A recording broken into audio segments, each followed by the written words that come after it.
Hello calculus kids. Wanted to just make sure you had an opportunity to watch me do a couple of radius of convergence problems. So to recap, remember if we're talking about a Taylor series that you've created, right? So I have a Taylor series in expanded form or in summation notation form, and I want to know if it converges.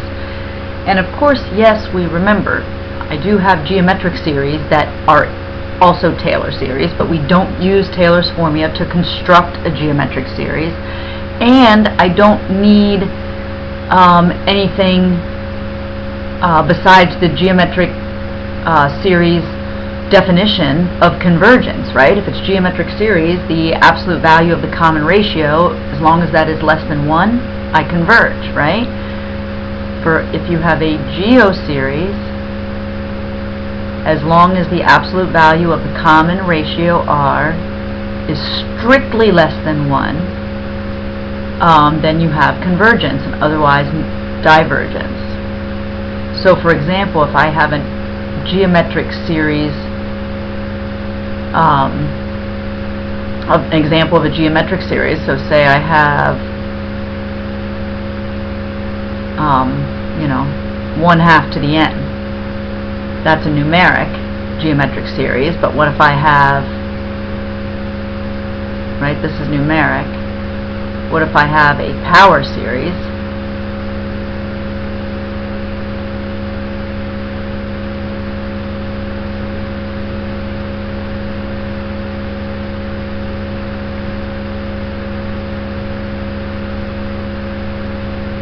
Right? 1/2 x to the n. Then as long as 1/2 of x is less than 1, I have an interval of convergence, right, where x is, right, because you would multiply both sides by 2. So, and notice this is a strict inequality because the definition all the way from geometric series is strictly less than 1. The problem is if we have a Taylor series that is not geometric, how can I figure out what x's I can plug in to make a convergent series? Remember, you have special ones. We have our special Maclaurin series for sine x, cosine x, and e to the x, whose polynomials, infinite polynomials, have an infinite interval of convergence. And I just gave that to you. We didn't prove it to you. I just gave it to you. But what proves it is something called the ratio test. So if we want to know when or for what x's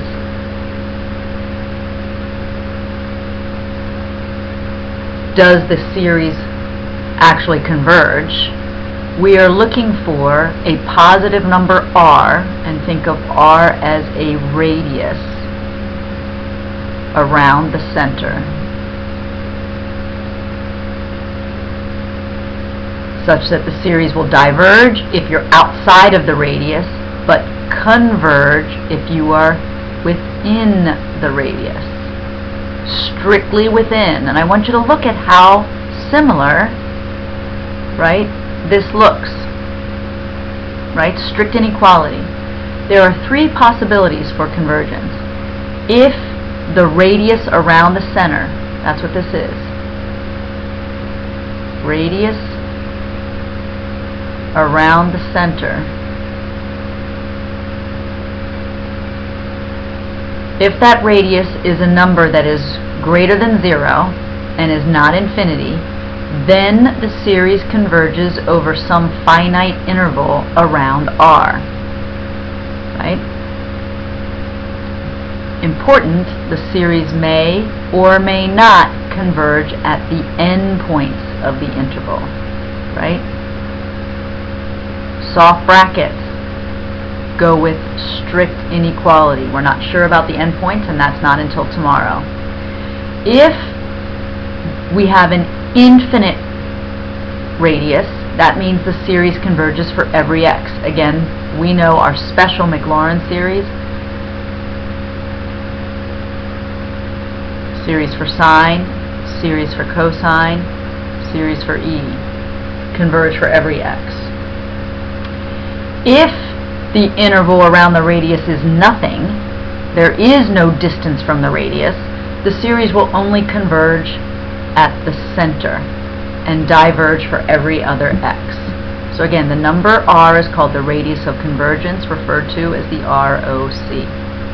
So I want you to think of, like, if I have a polynomial who's centered at 0, so let's say this center is at x equals 0, and if I tell you the ROC is equal to 4, that means that every x a distance of 4 to the right and 4 to the left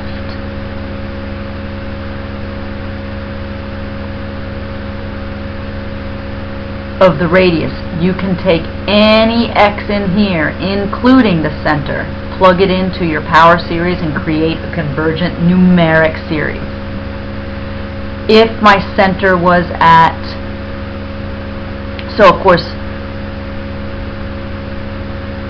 we would be talking about -4 to 4. But if I said the center was at -2 and the radius of convergence is 4, I'm still talking about going a distance of x is equal to -2, is that what I said? Going a distance of 4 to the right and a distance of 4 to the left, but of course that would land you where? Right? If you start at -2 and you go 4 to the right, you land at 2, 4 to the left, you end at -6. So the radius of convergence is all the x values, including the center, that you can plug in to the to your given power series, your Taylor series, and create a convergent numeric series.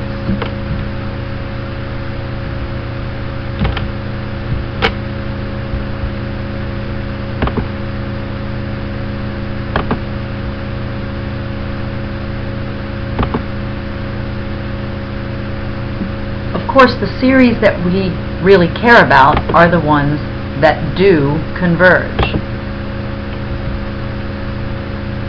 So today, the question I'm going to ask you is, does this power series converge, and if so, what is the radius of convergence? Again, if you have a geometric series, you answer, yes, I do, when the common ratio is strictly less than 1. Right? The radius, right? The radius of convergence is 1 then, because of course, given if your center is 0. But what if you don't have a geometric? What do I do? Well, a geometric series does have that constant ratio between the terms. Hopefully you remember that from pre-cal. Other series have a ratio between terms that aren't constant. However, it can be proven that if the absolute value of the limit of the ratio between consecutive terms is strictly less than 1, then the series will converge. So I want to remind you, if you have a geometric series, so let's just do numeric. Let's say you have 1, and I'm not doing a series, I'm doing a sequence. 1, 1/2,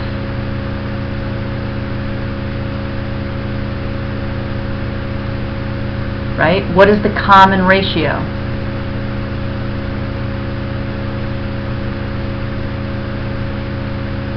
Common ratio. So in other words, what is 1/4 divided by 1/2? What is 1/8 divided by 1/2?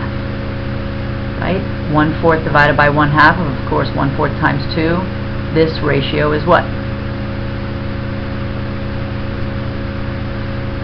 1/8 divided by, 1/4. Of course, 4/8, which is 1/2. You have a geometric series when the common ratio between adjacent terms is 1. And if that is so, as long as that common ratio is less than 1, you get convergence. So look at what we have over here. This is for the terms. That's what this says. Not this, right? For the terms. If the limit, as the number of terms goes to infinity, of the absolute value of adjacent terms, right? A over n sub 1 and a, that's like this, right? If I call this a sub n, then this is a sub n plus 1, right? If I call 1/4 a sub n, 1/8 is a sub n plus 1, right?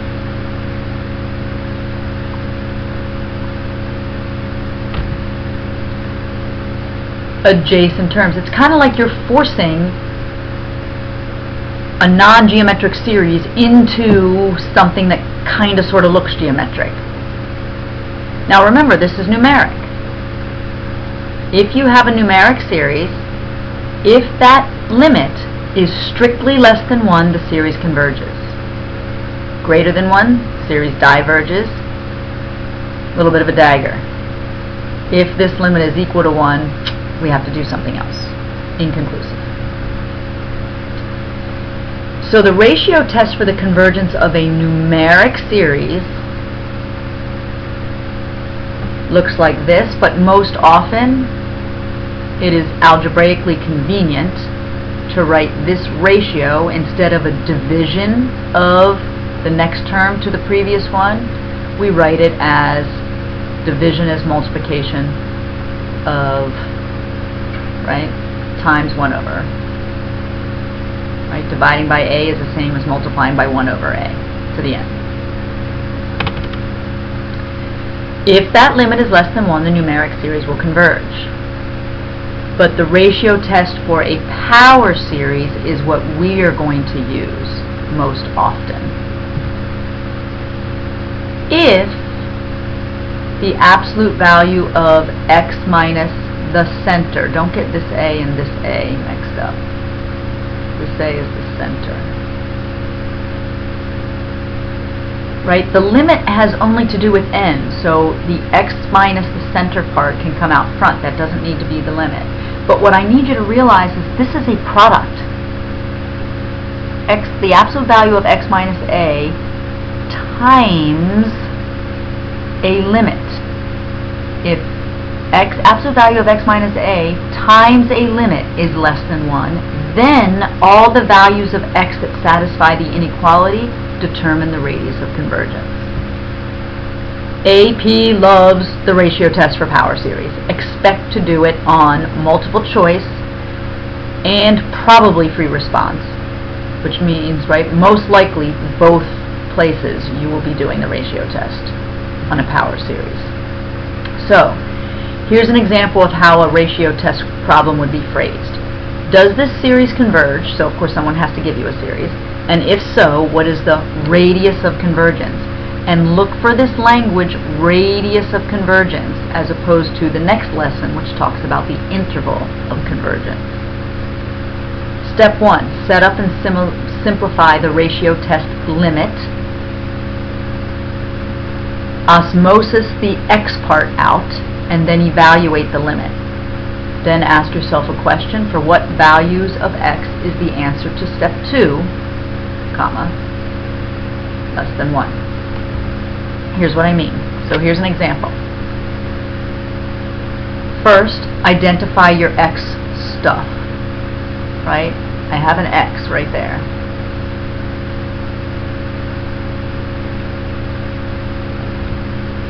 So I have a power series. So I use the helpful rewrite, and I put in n plus 1 for every n, and then multiplied by the reciprocal of the original. Don't make me take a point off when you set up the ratio test and you don't put a limit.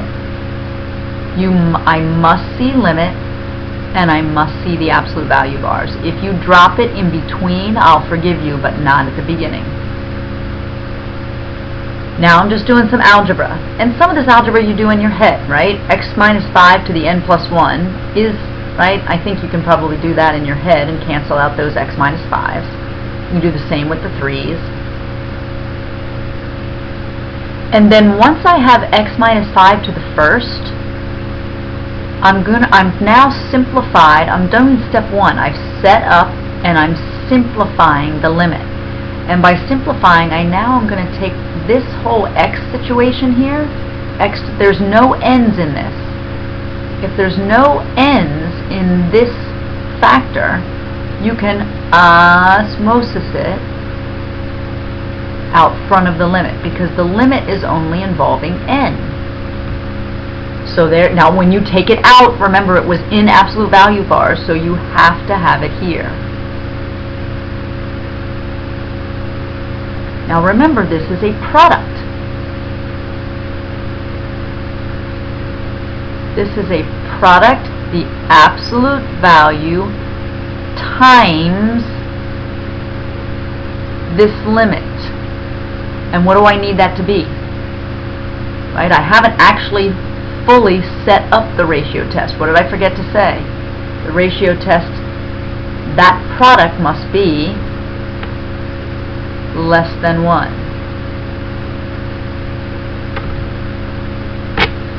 So when I did the limit, that is just a rational, right? Rational expression, n plus 1 over 3n. As you go to infinity, that limit is 1/3. I need to solve this. I need to get the absolute value part by itself, so multiply both sides by 3. 3 is your radius of convergence. From what center? From what center? 5. If you replace x with any numbers between 2 and 8, where did the 2 and 8 come from? If your center is 5,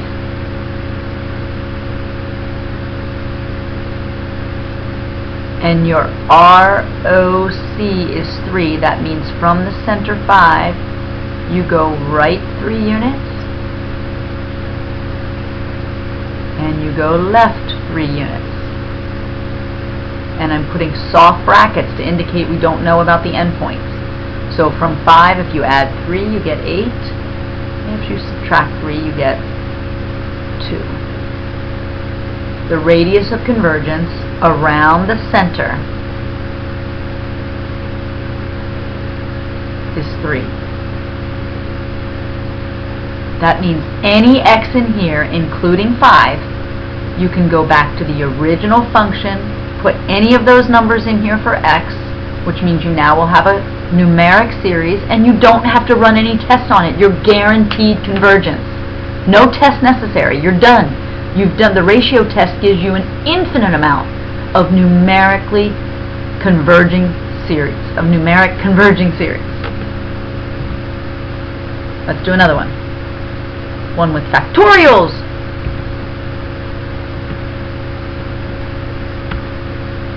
Replace n with n plus 1, multiply by the reciprocal of the original. Simplify. Simplifying factorials. Remember, if you have n plus 1 factorial, n plus 1 factorial is n plus 1 times n minus 1 times n minus 2, so in other words times n factorial. So that's where this n factorial comes from.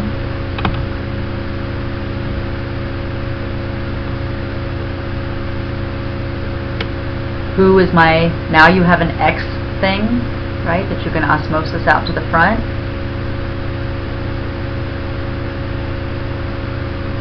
Take that out, since it has nothing to do with n's. And notice I've gotten a little bit late, you know, I tend to leave off my less than 1, because I'm not really dealing with the 1 yet. I'm doing simplification. This product has to be less than 1. When I evaluate the limit, right, you are evaluating this part, the limit part. and that's, right, evaluating that limit, it's top-heavy. So you get x minus 3. Now don't actually think infinity. Think a million, a gazillion, or whatever. So you say to yourself, what number can you replace x with? Subtract 3, multiply by 1 billion, and be less than 1. Right? What is that thought? So you say, well, what if x is 5? What if the absolute... Is that going to be less than 1? No. Right? You can't actually divide both sides by infinity. Stop it. But you can think, is there any x that you can put in here? Negative, positive, 0. Any x you can put in here, then subtract 3 and multiply by a gazillion. Will it ever be less than 1? I think not. Right?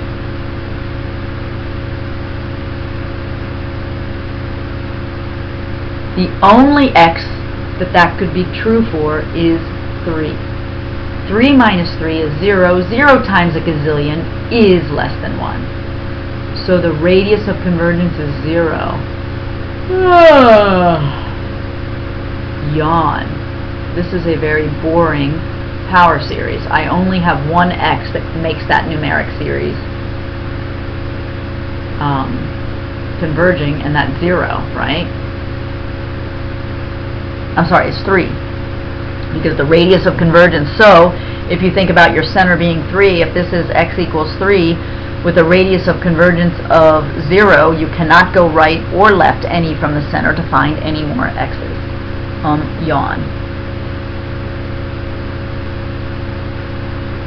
In order for this series to converge, the only number you can replace x with is 3. So how about this?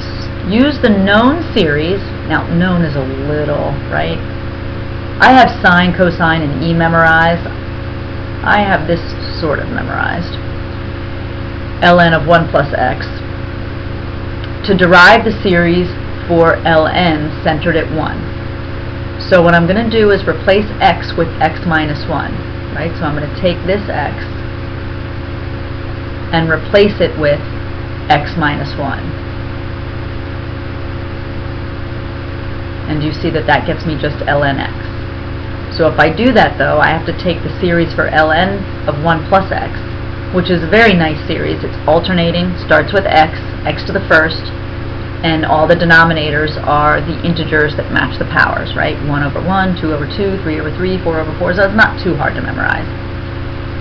And if I want to do a composition, I'm just going to replace every x with x minus 1. I wrote the general term for it, alternating series.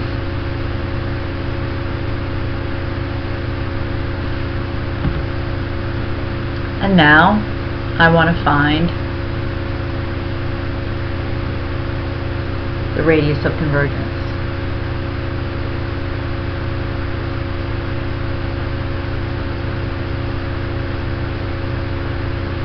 So I set up and simplify the ratio test.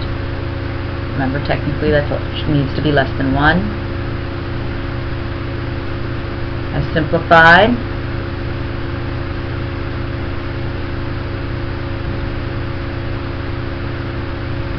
I pulled out the x stuff.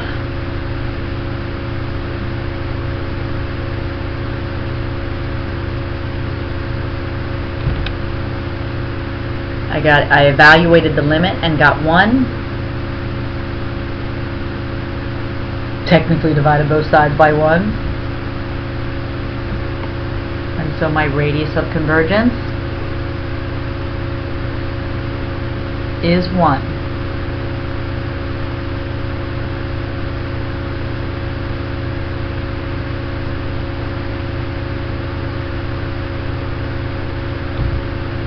Okay?